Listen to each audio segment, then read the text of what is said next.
barchaga. Men Buxoro viloyati Jondor tumanidagi 46-maktab o'quvchisiman.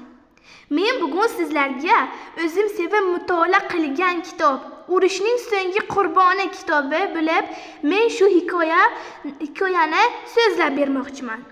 Bu hikoya O'tkir Hoshimov qalamiga mansub bo'lib, bu hikoyada shu Ikrom degan erkak bosh qahramon bo'lib, uyiga o'g'ri kirmasligi uchun devorlarga tok simlarini ilib qo'yadi va kutadi.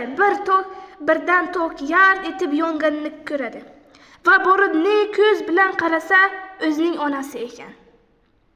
Shu Ikrom bu ishiga pushaymon bo'lsa ham, onasi vafot etadi.